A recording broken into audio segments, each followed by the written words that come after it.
This video will show the demonstration of experiment 1 SK025, which is rate of reaction.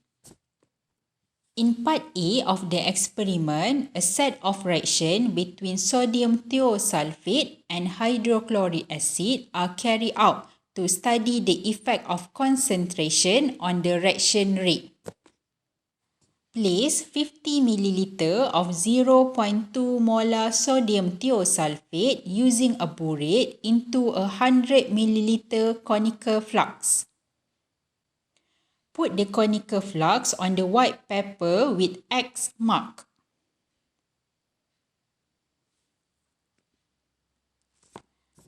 Pipette 10 ml of 1.0 molar hydrochloric acid into the conical flask and immediately start the stopwatch.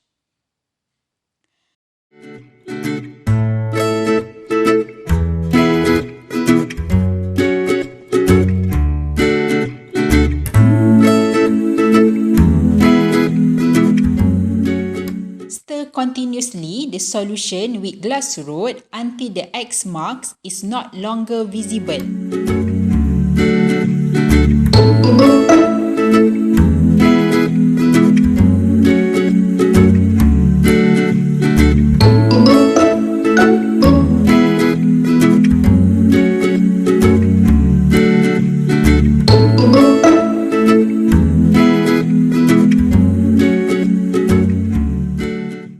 And record the time taken. Make sure to observe the X mark from the top of the conical flask. Next, repeat the same step like before, but this time using dilute sodium thiosulfate. Place 40 ml of 0.2 molar sodium thiosulfate using a burette into a 100 ml conical flask. Then, add 10 ml of distilled water using a measuring cylinder.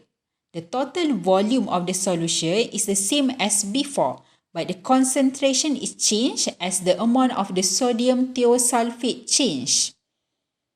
Try to figure out whether the time taken for the X mark to disappear is longer or shorter. Repeat the procedure with different amount of sodium thiosulfate and distilled water according to the table of result. From all the result with 5 different concentration of sodium thiosulfate, plot a graph of 1/T against the concentration to determine the relationship between the concentration of sodium thiosulfate solution and rate of reaction. Let's move to part B of the experiment. In part B of the experiment, a set of reaction between oxalic acid, potassium permanganate and sulfuric acid are carried out to study the effect of temperature on the reaction rate.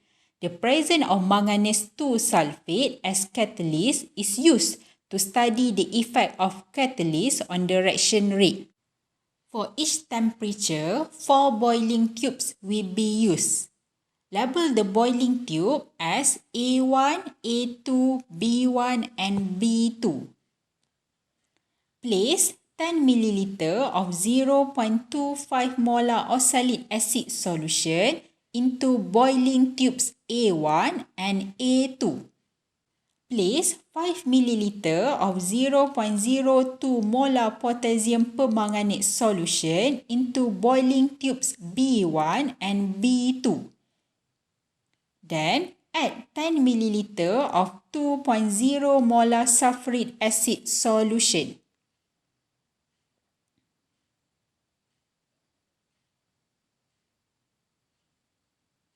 For boiling tube B2, add 5 drops of 10% manganese 2 sulfate solution. Stir the mixture.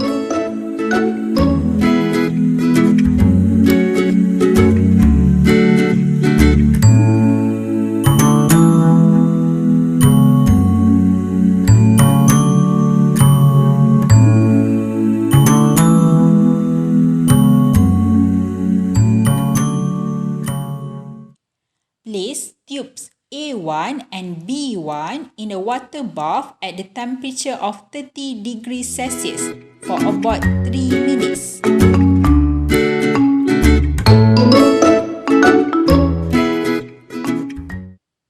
Then, mix the tube A1 and B1 in the water bath and start the stopwatch immediately.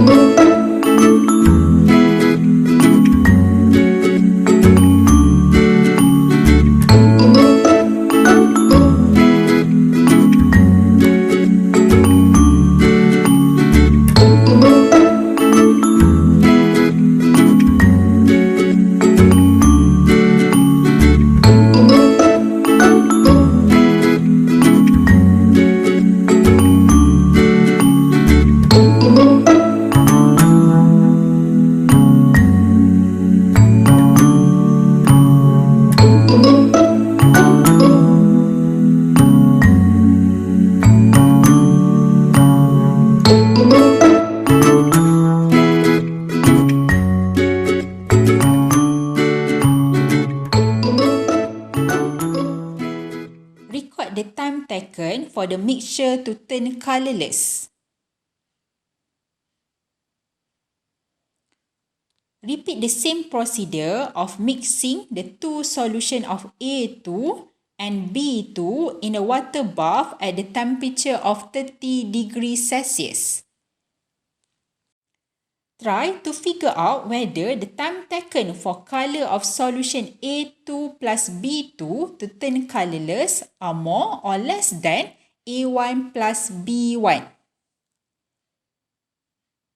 Repeat the procedure for the temperature of 35 degrees Celsius, 40 degrees Celsius and 50 degrees Celsius.